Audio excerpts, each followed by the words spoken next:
فلا أقسم بمواقع النجوم وإنه لقسم لو تعلمون عظيم إنه لقرآن كريم في كتاب مكنون لا يمسه إلا المطهرون تنزيل من رب العالمين.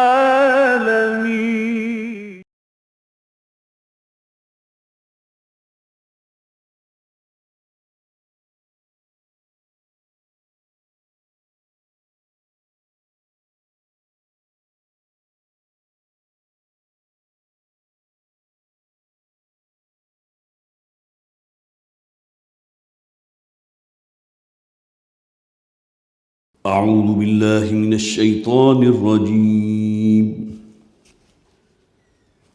بسم الله الرحمن الرحيم. إنا أرسلناك شاهدا ومبشرا ونذيرا لتؤمنوا بالله ورسوله وتعزروه وتوقروه وتسبحوه بكرة وأصيلا. إن الذين يبايعونك إنما يبايعون الله يد الله فوق أيديهم فمن نكث فإنما ينكث على نفسه ومن أوفى بما عاهد عليه الله فسيؤتيه أجرا عظيما. سيقول لك المخلفون من الأعراب شغلتنا أموالنا وأهلنا فاستغفر لنا. يقولون بألسنتهم ما ليس في قلوبهم. قل فمن يملك لكم من الله شيئا إن أراد بكم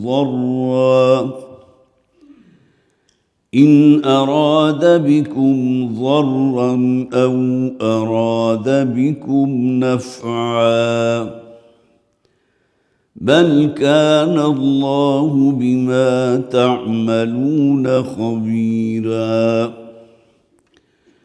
بل ظننتم أن لن ينقلب الرسول والمؤمنون إلى أهليهم أبدا وزين ذلك في قلوبكم وظننتم ظن السوء وكنتم قوما بورا. ومن لم يؤمن بالله ورسوله فإنا أعتدنا للكافرين سعيرا. ولله ملك السماوات والأرض يغفر لمن يشاء ويعذب من يشاء وكان الله غفورا رحيما. صدق الله العظيم. رب اشرح لي صدري ويسر لي أمري واحلل عقدة من لساني يفقهوا قولي. اللہم الہمنا رشدنا واعصمنا من شرور انفسنا آمین یا رب العالمین۔ ہمارے اس اجتماع جو ہر اتوار کو صبح 10 بجے ہوتا ہے، سلسلہ وار قرآن حکیم کا درس جاری ہے، اور اب ہم سورہ فتح پر ہیں۔ اس سورہ فتح کے بارے میں اس کا ایک صلح حدیبیہ کے ساتھ ایک خاص پس منظر تفصیل سے میں گفتگو کر چکا ہوں۔ اس سورہ مبارکہ کی 8 آیات ہم نے مکمل کر لی تھی، بلکہ 7 آیات، کل 10 آیات ہیں پہلے رکوع میں، تو بقیہ 3 آیات اور دوسرے رکوع کی ابتدائی آیات انشاءاللہ آج ہمیں پڑھنی ہے۔ ابتدائی 7 آیات جو ہے بہت خوبصورت تمہید ہے، جو اصل مضمون ہے سورہ مبارکہ کا، جسے اللہ نے فتح مبین قرار دیا، وہ جو معاہدہ ہوا تھا محمد رسول اللہ صلی اللہ علیہ وسلم اور قریش مکہ کے درمیان، اور پھر ایک ابتدائی آیات ہی میں حضور صلی اللہ علیہ وسلم کو 4 خوشخبریاں دے دی گئیں۔ الفاظ نوٹ کیجئے، اِنَّا فَتَحْنَا لَكَ فَتْحًا مُبِينًا، اے نبی صلی اللہ علیہ وسلم، ہم نے آپ کو بہت واضح اور بہت روشن فتح عطا فرمائی ہے۔ لِيَغْفِرَ لَكَ اللَّهُ مَا تَقَدَّمَ مِن ذَنبِكَ وَمَا تَأَخَّرَ، یہ پہلی خوشخبری ہے کہ اللہ تعالیٰ آپ کے اگلے اور پچھلے تمام گناہ، یہاں گناہ کے لفظ کو نوٹ کیجئے، یہ گناہ وہ نہیں ہے کہ جسے ہم شرعاً گناہ کہتے ہیں، بلکہ یہ کہ وہ جو ایک پیہم سعی و جہد تھی قلب دین حق کی، اس اعتبار سے اگر کہیں کسی معاملے میں بھی کوئی کمی رہ گئی ہے، جو ظاہر ہے آپ صلی اللہ علیہ وسلم کا جو مقام عرفہ ہے، جو مقام بلند ہے، جیسا کہ یہ ایک محاورہ ہے عربی زبان کا، کہ بہت سے وہ کہ جو عام انسان کے لیے نیکی کا درجہ رکھتے ہیں، لیکن وہ جو اولیاء اللہ ہوتے ہیں ان کے مقام سے گری ہوئی چیز ہوتی ہے،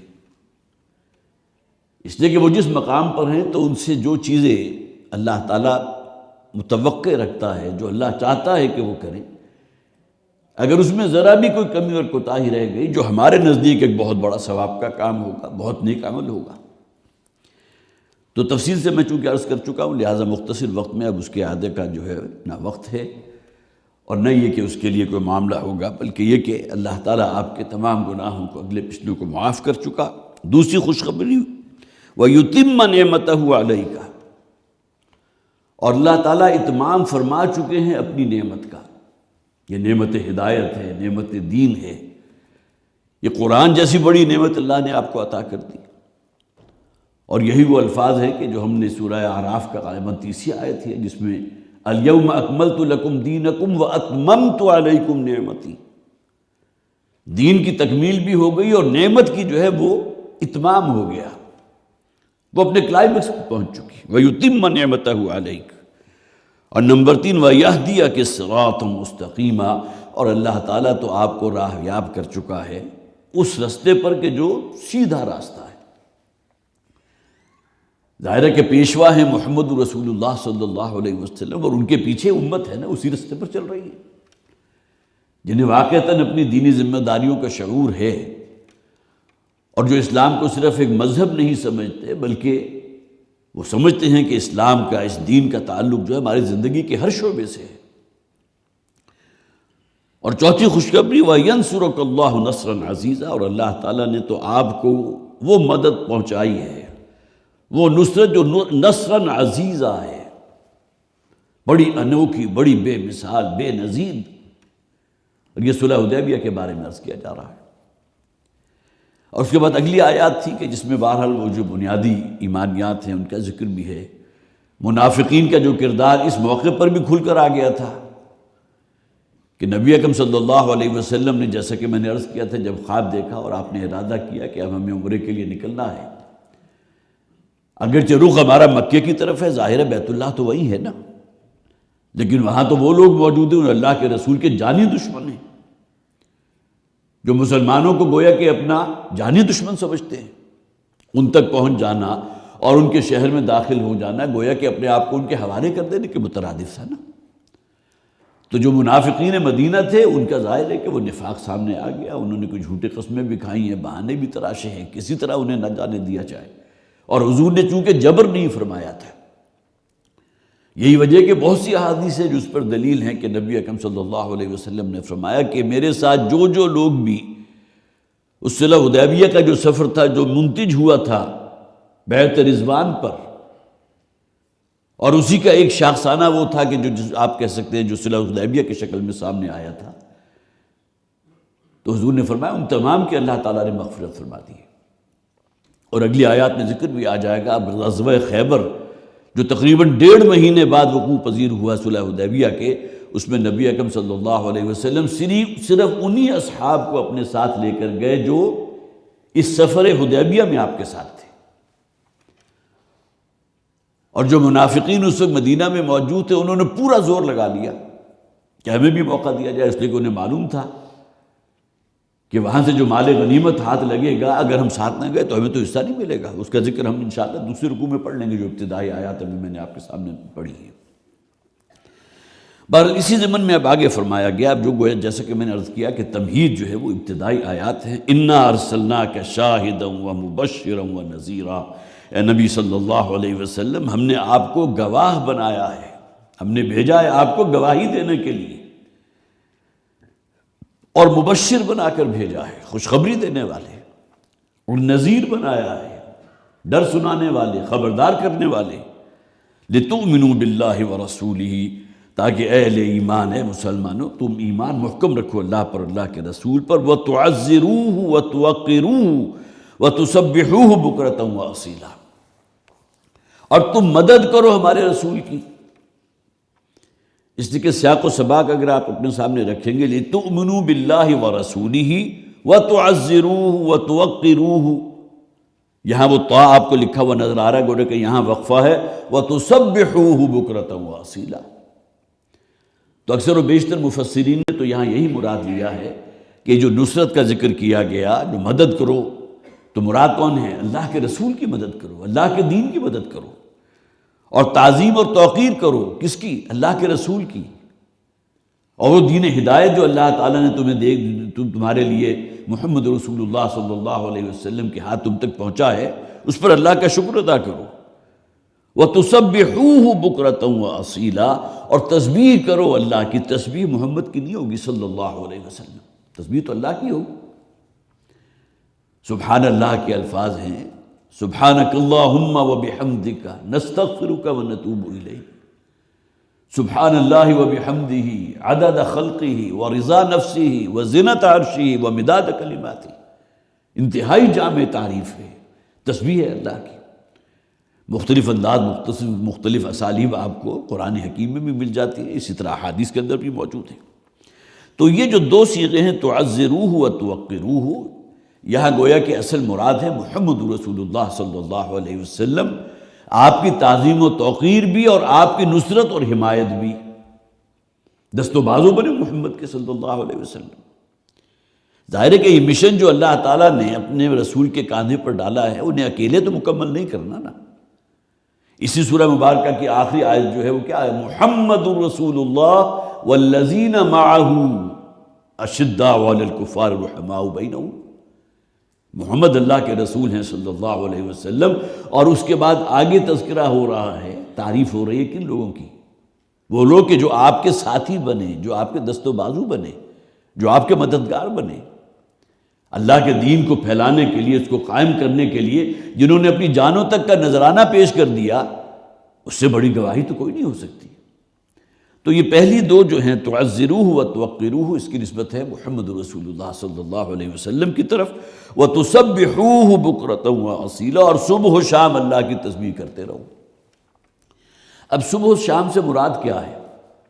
24 گھنٹے؟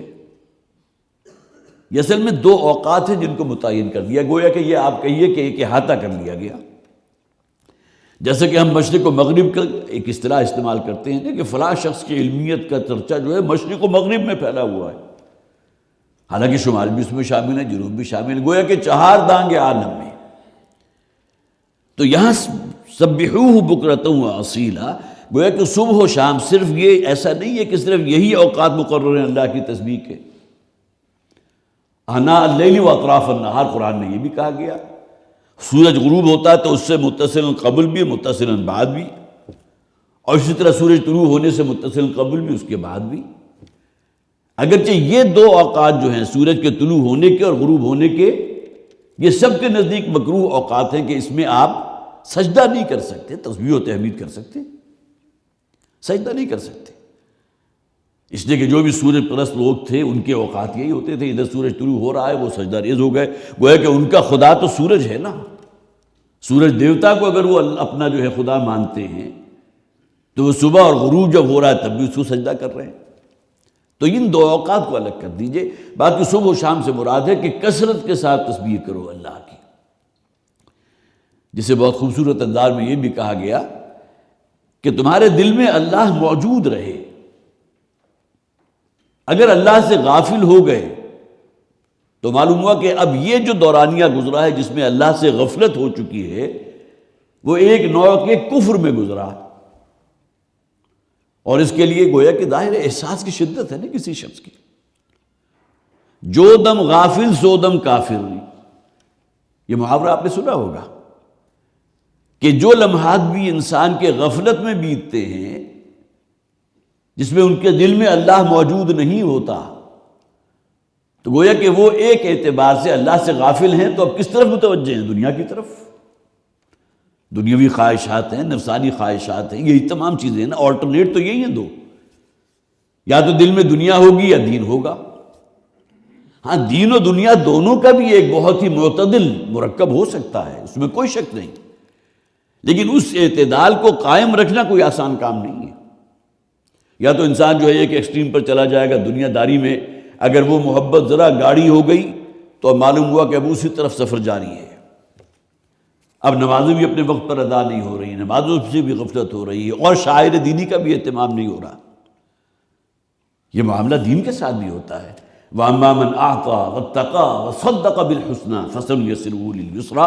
جو شخص بھی اس رستے پر چلتا ہے کہ مال کی محبت نہیں ہے، لوگوں کو دیتا ہے، خدمت خلق کے جذبے کے تحت دیتا ہے، مدد کرتا ہے، دستگیری کرتا ہے لوگوں کی. وَأَمَّا مَنْ أَعْطَى وَاتَّقَى، اور وہ تقوی پر قائم ہے، وَصَدَّقَ بِالْحُسْنَى، اور ہر اچھی بات جو دل نے تائید کر دی یہ بات صحیح ہے اس کی تصدیق کرنے والا. صرف قولاً تصدیق کرنا لازم نہیں ہے، بلکہ واقعتاً انسان دل سے تصدیق کرے کہ بات اگر یہ حق ہے تو مجھے اسے بیان کرنا ہے، لوگوں تک پہنچانا ہے.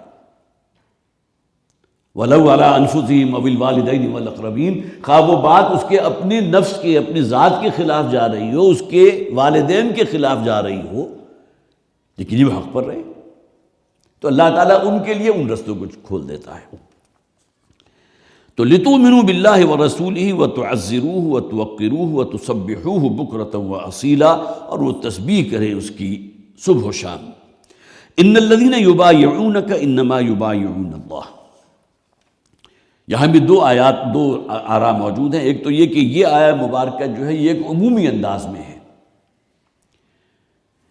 کہ جو لوگ بھی اے نبی صلی اللہ علیہ وسلم آپ کے ساتھ کوئی عہد باندھتے ہیں، بیعت کرتے ہیں، انما یبایعون اللہ، وہ اصل میں اللہ سے بیعت کر رہے ہیں. کسی شخص نے اگر اسلام پر، حضور کے ہاتھ پر جو ہے اسلام قبول کیا ہے، بیعت کی، بیعت اسلام، تو کس بات پر کی؟ لا الہ الا اللہ محمد رسول اللہ، اشہد ان لا الہ الا اللہ واشہد ان محمدا عبدہ ورسولہ. تو اصل میں یہ عہد اور جو وعدہ اور پیمان ہو رہے ہیں تو اللہ کے ساتھ ہو رہے ہیں.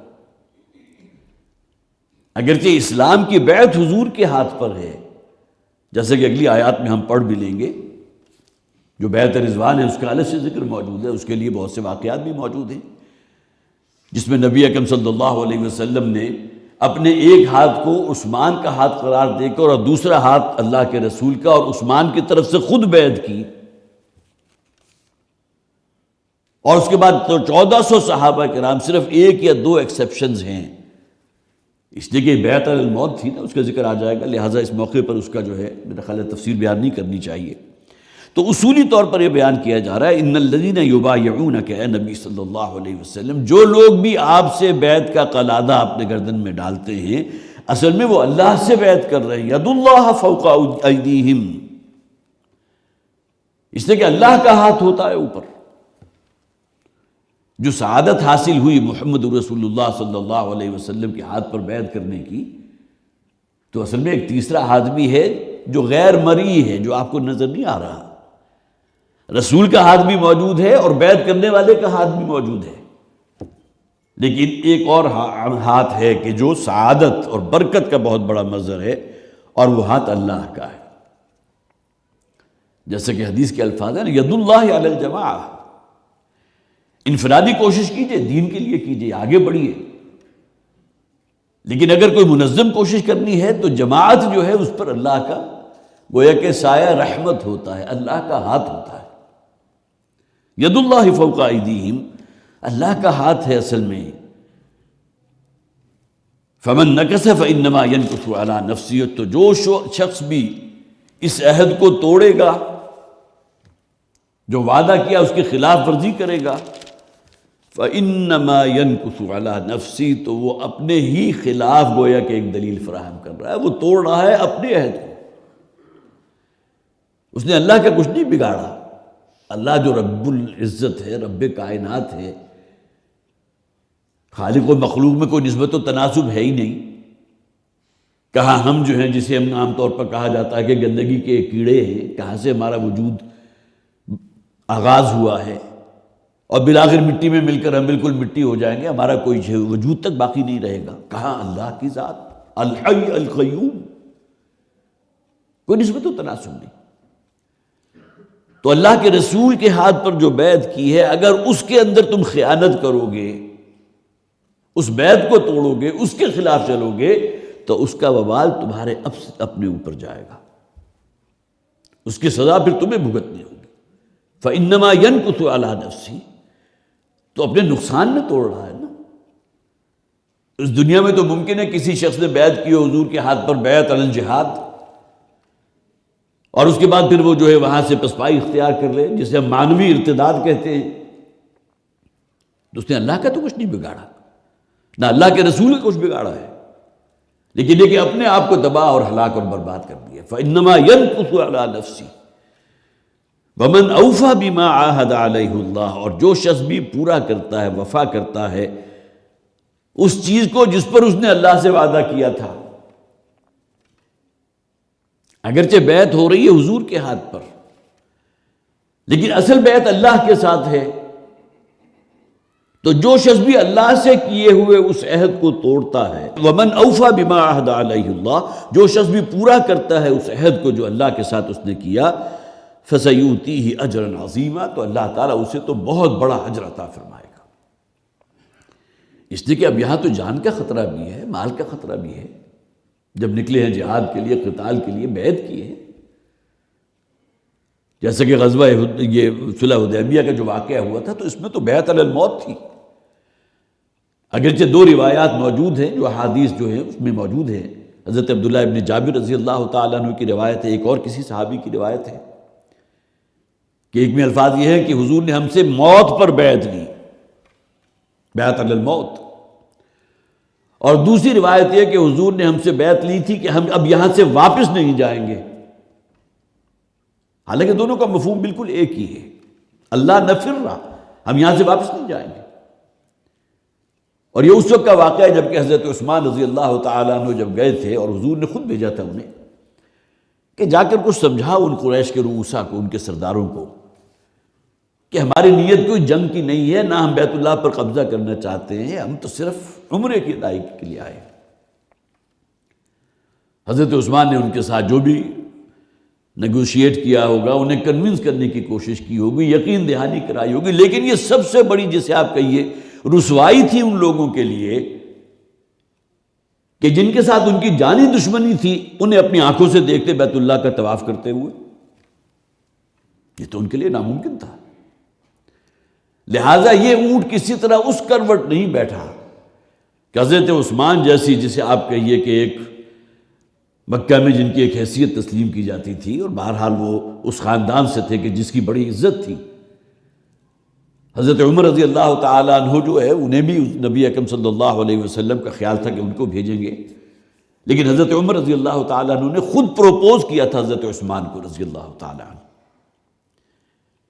کہ ان کی ایک جو ہے وہ ایک عزت اور وہاں ایک معاملہ اتنا زیادہ ہے جو مجھ سے بڑھ کر ہے، صلح جو انسان۔ حضرت عمر تو ویسے ہی بہت ہی غضبناک قسم کے، ان کے مزاج کے اندر جو ہے غضب موجود تھا۔ اشداء الکفار کا اگر آپ کہیے کہ نمونہ کامل کون ہے تو حضرت عمر ہے رضی اللہ تعالیٰ۔ دین کے معاملے میں کہیں کوئی لچک، کہیں کوئی انگلی رکھنے کی جگہ جو ہے ان کی نگاہوں کے سامنے نہیں ہو سکتی۔ یہ الفاظ انہی کی طرف غالباً منسوب ہے نا کہ دین کو منہدم کیا جا رہا اور میں زندہ موجود ہوں، کیسے ممکن ہے؟ میری یہ جان کس کام کے لیے؟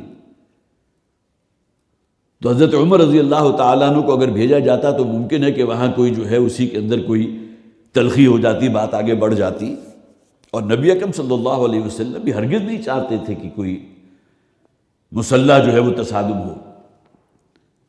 تو حضرت عثمان رضی اللہ تعالیٰ عنہ کو وہاں کچھ دیر لگی۔ اب یہاں بھی نوٹ کیجئے، انہوں نے ایک وار کھیلا جو ان کے رؤوسا تھے، جو سردار تھے۔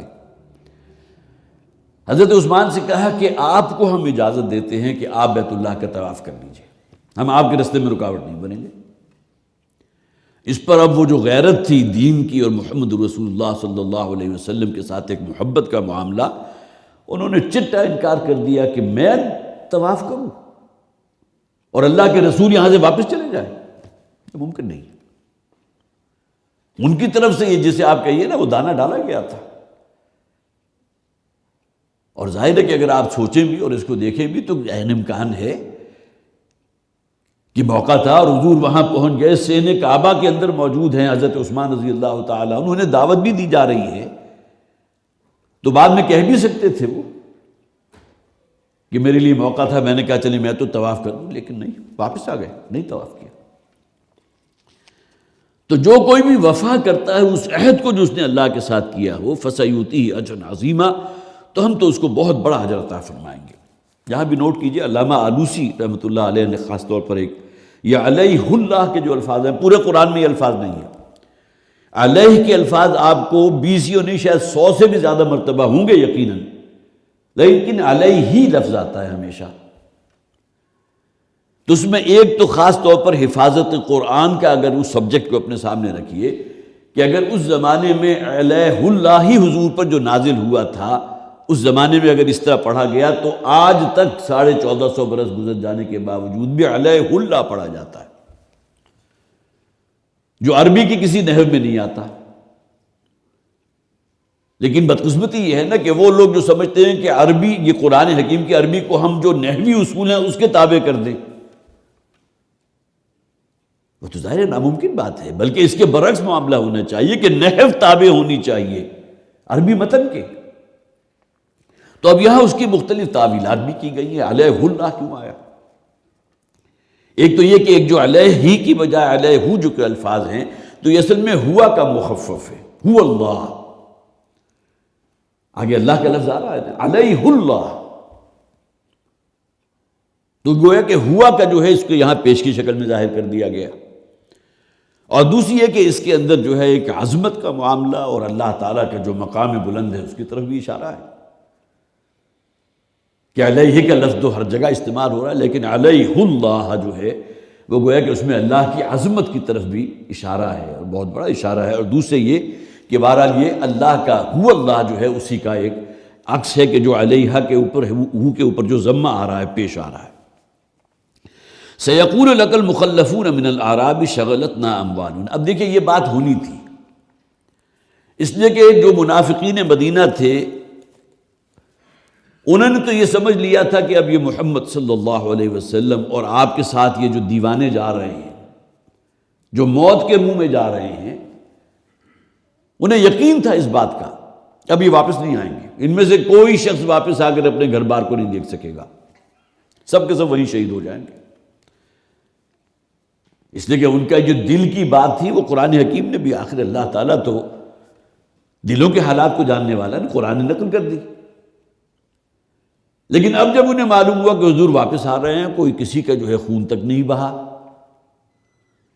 یہ الگ بات ہے کہ حضور عمرہ نہیں کر سکے، لیکن یہ ان کے نزدیک بہت بڑی معجزانہ بات تھی کہ زندہ واپس کیسے، قریش نے چھوڑ کیسے دیا۔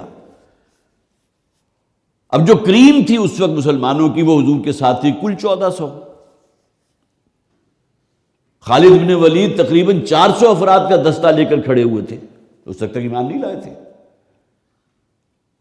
اور وہ دستہ جو گھوڑوں پر ہے، جن کے پاس ڈھالے بھی ہیں، جن کے پاس تلوار بھی ہے، جن کے پاس تیر کمان بھی ہے، جن کے پاس نیزے بھی ہیں، سب کچھ۔ اور یہاں مسلمان صرف 1400 کی تعداد میں، اگرچہ تعداد کئی گنا ہے، کم سے کم 3 گنا تو تعداد ہے نا، لیکن کیا مشکل تھا صرف اس ایک دستے کے لیے۔ لیکن یہ کہ بہرحال اللہ تعالیٰ کی اپنی حکمت ہے، اللہ تعالیٰ نے جو کوئی ایک روب ڈال دیا ان کے دلوں کو، جو حدیث بارہا میں نے آپ کو سنائی ہے کہ انسانوں کے دل اللہ کی 2 انگلیوں کے مابین ہوتے ہیں، جدھر چاہتا ہے اسے موڑ دیتا ہے۔ جس طرح وہ بات سمجھ میں نہیں آتی نا کہ غزوہ احد کے موقع پر جبکہ بظاہر مشرکین کو فتح حاصل ہو چکی تھی، واپس کیوں چلے گئے؟ اور روایات اس کی بھی گواہ ہیں کہ ابو سفیان کو کچھ واپسی کا سفر جا کر احساس ہوا، یہ تو بہت ہی سنہر گولڈن جسے آپ کہیے کہ تھا موقع کہ ہم اس موقع کے اوپر جو ہے مدینہ پر حملہ کر کے گویا کہ اسلام کو ہمیشہ کے لیے ختم کر دیتے۔ اس نے ارادہ بھی کیا واپس آنے کا، لیکن اللہ تعالیٰ نے ایسا روب اور ایسا دہشت اور جو دبدبہ اس کے دل میں ڈالا، اور تمام لوگ وہ وہاں سے بھاگ گئے، نکل گئے۔ سَيَقُولُ لَكَ الْمُخَلَّفُونَ مِنَ الْأَعْرَابِ، اب انہی اعراب کا ذکر ہو رہا ہے جو پیچھے رہ جانے والوں میں سے تھے۔ یہاں بھی مخلف کا لفظ ہے۔ مخلف کسے کہتے ہیں؟ جس کو پیچھے کر دیا گیا ہو۔ وہ کہ یہاں بھی ضمیر اللہ کی طرف ہے کہ پہلے خود انہوں نے پسپائی اختیار کی تو اللہ تعالیٰ نے ان کو اسی طرف دھکیل دیا۔ ابن کثیر نے جو مثال بیان کی، فَلَمَّا زَاغُوا أَزَاغَ اللَّهُ قُلُوبَهُمْ، کسی کے دل کا ٹیڑھا ہو جانا اللہ نے نسبت اپنی طرف لی، لیکن اقدام ان کی طرف سے تھا۔ پہلے ان کے دل ٹیڑھے ہوئے تو اللہ نے ان کے دلوں کو ٹیڑھا کر دیا۔ تو مخلف کون ہوئے؟ انہوں نے پیچھے رہنے کا فیصلہ کر لیا، ان میں ہمت نہیں تھی، بزدل لوگ تھے کہ کہاں جا کر شیر کے منہ سے نوالا کھینچنے والی بات ہے، اور یہ تو سب کے سب دیوانے ہیں، یہ تو جا کر اپنے آپ کو ہلاک کریں گے، ان میں سے کوئی بچ کر نہیں آئے گا، آیات میں آ جائے گا۔ سَيَقُولُ لَكَ الْمُخَلَّفُونَ مِنَ الْأَعْرَابِ، اے نبی صلی اللہ علیہ وسلم، اب جب آپ یہ واپسی کے سفر میں، جیسا کہ میں نے عرض کیا تھا، سورہ مبارکہ کا جو نزول ہے، صلح حدیبیہ کے سفر سے جب حضور واپس آ رہے تھے اس موقع پر یہ صورت نازل ہوئی۔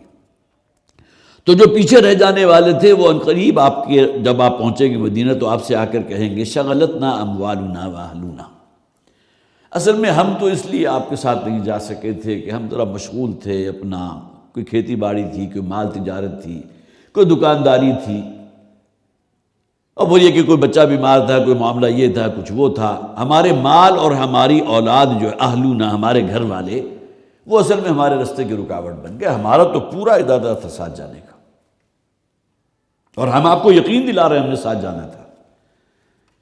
یہ وہ منافقین کی زبان میں آپ کے وہ الفاظ رکھ رہا ہوں، حالانکہ اللہ کو تو معلوم تھا نا کہ ان کے دلوں کے اندر بزدلی اور چور ہے۔ تو کہیں گے کیا کہ شغلتنا اموالنا واہلونا، کہ ہمیں ہمارے مال اور ہمارے گھر والے جو ہیں ہم انہی کے کاموں میں لگے رہے، انہی میں مصروف ہے، انہوں نے ہمیں آکوپائی کر لیا، ورنہ ہمارا ارادہ ساتھ جانے کا تھا۔ فاستغفر لنا، اب یہ جو ہم سے کوتاہی ہو گئی کہ ہم مشغول ہو گئے، شغلتنا اموالنا، کہ ہم مشغول ہو گئے جو ہے ان چیزوں کے اندر، تو آپ ہمارے لیے اللہ کے حضور استغفار کیجئے۔ دیکھیے اب یہاں بھی جیسا کہ آپ محسوس کر رہے ہیں کہ منافقین کے اندر بھی کوئی نہ کوئی ایک لہر آتی ہے، ایسا نہیں ہے کہ بالکل غداری والی بات ہو اور مخالفت میں جو ہے بالکل بگٹر دوسری طرف جا رہے ہوں۔ فاستغفر لنا، حضور کے پاس آئے، ظاہر ہے کہ وہ مدینہ کے رہنے والے تھے، اور اب مدینہ میں نبی اکرم صلی اللہ علیہ وسلم جسے آپ کہیے کہ وہاں موجود تھے، اب کیسے آنکھیں چار کریں گے، کیسے فیس کریں گے حضور کو؟ تو اب آ کر کہہ رہے ہیں آپ اللہ کے حضور ہمارے لیے استغفار کیجئے، ہمارے جو ہم سے کوتاہی اور جو گناہ ہوا ہے اس کی معافی کے لیے درخواست کرنے کے لیے آپ کے پاس آئیں گے۔ یقولون بألسنتہم ما لیس فی قلوبہم، اور وہ اپنی زبانوں سے وہ باتیں کہیں گے جو ان کے دل کی بات نہیں ہے۔ کہہ تو یہ رہی ہیں نا کہ ہماری مجبوریاں تھی، ہمارا کوئی بچہ تھا، کوئی بیمار تھا، کوئی والدہ تھا، کوئی یہ تھی، کوئی وہ تھا، کھیتی باڑی تھی، کھیتی بالکل ہماری تیار تھی، کھجور کی فصل جو ہے وہ بس ہمیں اگر نکل جاتے تو پھر ممکن ہے کہ وہ جو ہے اس کے ڈوڈے جو ہے کھجور کے وہیں خشک ہو جاتے۔ 100 قسم کی باتیں کریں گے۔ یہ اصل میں اپنی اس زبان کو ذریعہ اظہار کر رہے ہیں، اس کے ذریعے بیان کر رہے ہیں، جبکہ اللہ تعالیٰ جانتا ہے۔ یقولون بألسنتہم ما لیس فی قلوبہم، ان کے دلوں میں وہ نہیں ہے جو اپنی زبان سے کہہ رہے ہیں۔ دلوں کے اندر تو بزدلی تھی، اور ظاہر ہے جب بھی کوئی مشکل مرحلہ آیا ہے، اور جب بھی نبی اکرم صلی اللہ علیہ وسلم نے کوئی ندا لگائی ہے قتال کے لیے نکلو، جہاد کے لیے نکلو، خرچ کرو اپنا مال، لگاؤ اپنا مال، تو پیچھے دبک کر بیٹھنے والے کون تھے؟ یہی منافقین تھے نا۔ ما لیس فی قلوبہم، گویا کہ یہ جو زبانوں پر ہے وہ ان کے دلوں میں نہیں ہے۔ قل فمن یملک لکم من اللہ شیئا ان اراد بکم ضرا او اراد بکم نفعا، اے نبی ان سے کہہ دیجئے کہ کون ہے کہ جس کا کوئی بس چلتا ہے اللہ کے مقابلے میں؟ اگر اللہ تعالیٰ تمہیں کوئی ضرر پہنچانا چاہے تو کیا کوئی طاقت ہے اس کائنات میں جو تمہیں اس ضرر سے روک سکے؟ اگر سمجھتے ہو کوئی طاقت ہے تو اس کے معنی کیا ہے کہ ایمان تو ہے ہی نہیں۔ جیسے کہ بڑے پیارے الفاظ ہیں نا، ما شاء اللہ کان وما لم یشاء لم یکن، یقین ہو اس بات پر کہ جو اللہ چاہے گا وہ ہوگا، اور جو اللہ نہیں چاہے گا وہ نہیں ہو سکتا۔ دنیا کے تمام لوگ مل کر اگر تمہیں کوئی نفع پہنچانا چاہیں نہیں پہنچا سکتے جب تک کہ اللہ کا حکم نہ ہو، اللہ کا اذن نہ ہو۔ حدیث کے بڑے پیارے الفاظ ہیں، اس حقیقت کو جان لو کہ اگر تمام دنیا والے مل کر تمہیں کوئی نقصان پہنچانا چاہیں نہیں پہنچا سکتے جب تک کہ اللہ کا حکم نہ ہو۔ تو اگر اللہ تعالیٰ ہی تمہارے بارے میں ارادہ کر لے تمہیں کوئی ضرر پہنچانے کا، تکلیف میں مبتلا کرنے کا، اب ارادہ بکم نفعا، یا اللہ تمہیں کوئی فائدہ پہنچانا چاہے تو ہے کوئی طاقت جو اسے روک سکے؟ فمن یملک لکم من اللہ شیئا، کون ہوگا جس کے پاس اختیار ہے اس بات کا اللہ کے مقابلے میں؟ بل کان اللہ بما تعملون خبیرا، بلکہ اصل معاملہ تو یہ ہے کہ اللہ تعالیٰ خوب جانتا ہے جو تمہارے اعمال ہیں، جو تمہارے دلوں میں ہے اسے بھی جانتا ہے، عمل تو پھر بھی ظاہر میں ہے نا۔ دل میں جو تھا اس کا ظہور کس شکل میں ہوا کہ حضور کے ساتھ نہیں گئے، اور اب آئے ہیں تو جھوٹی باتیں قسمیں کھا رہے ہیں، ہماری یہ مجبوری تھی، ہمارا فلاں عذر تھا، ہمارا یہ معاملہ تھا، ہم تو تیار تھے آپ کے ساتھ جانے کے لیے، لیکن اصل میں یہ مجبوریاں رستے کی رکاوٹ بن گئی۔ اللہ کو معلوم ہے۔ بل کان اللہ بما تعملون خبیرا، اللہ خوب جانتا ہے تمہارے ایک ایک عمل پر اللہ کی نگاہ ہے۔ بل ظننتم ان لن ينقلب الرسول والمؤمنون الى اہلہم ابدا، بھی الفاظ ہیں، بلکہ تمہیں تو اس بات کا گمان تھا۔ یہ گمان جو ہے وہ یقین کے درجے تک بھی پہنچ جاتا ہے نا۔ اس کے لیے والد محترم جو ایک مثال دیا کرتے تھے، سب کو معلوم ہے کہ تمام سانپ جو ہے وہ زہریلے نہیں ہوتے، 5% سانپ ہوں گے ایسے کہ جو اگر ڈس لیں تو انسان کی موت واقع ہو جائے۔ آپ کو 100 دفعہ پڑھا دیا جائے، لکھوا دیا جائے، ذہن میں گھوڑ دیا جائے، لیکن جب بھی کوئی سانپ آئے گا تو آپ اسے قریب نہیں جائیں گے۔ صرف گمان ہے یہ کہ یہ زہریلا ہو سکتا ہے، صرف گمان پر آپ کا عمل منتج ہو رہا ہے۔ اس کے معنی کیا ہوئے؟ گمان نہیں بلکہ یقین ہے۔ بل ظننتم ان لن ينقلب الرسول والمؤمنون، بلکہ تمہیں تو یقین تھا اس بات کا، یہ گمان اس حد تک پہنچا ہوا تھا کہ یقین تھا، اسی وجہ سے اللہ کے رسول کی بات کو رد کیا نا۔ حضور نے تو کہا تھا جو جو چل سکتا ہے چلے۔ جب خواب دیکھا حضور نے کہ بیت اللہ کا طواف کر رہے ہیں تو اس کے بعد کیا تھا؟ جو بھی ساتھ دے سکتا ہے نکلے، اور ظاہر ہے جتنا بڑا مجمع ہوتا مشرکین مکہ کے اوپر اتنی ہی ہیبت طاری ہوتی۔ تو بل ظننتم ان لن ينقلب الرسول والمؤمنون، بلکہ تمہیں تو اس بات کا وہ یقین کے درجے کا ظن تھا، گمان تھا کہ اب رسول اور مومن ان میں سے کوئی شخص بھی اپنے گھر واپس زندہ نہیں لوٹے گا ابدا۔ اتنا یقین تھا، صرف ظن نہیں تھا۔ اب ممکن ہی نہیں ہے کہ ان میں سے کوئی واپس زندہ آئے۔ یہ تو موت کے منہ میں جا رہے ہیں۔ وَزُيِّنَ ذَلِكَ فِي قُلُوبِكُمْ، اور تمہارا یہ خیال جو ہے تمہارے دل میں خوب کھبا دیا گیا۔ اسی وجہ سے ان کا عمل یہ ہوا نا کہ حضور کے ساتھ نہیں گئے۔